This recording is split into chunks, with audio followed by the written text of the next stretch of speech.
পদ্মা, হ্যাঁ চন্দ্র সদাগর। তুমি আমার কাছ থেকে পুজোর তাহলে নিবেই? হ্যাঁ নিবই।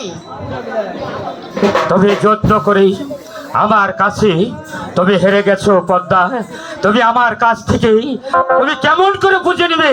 চন্দ্র সদাগর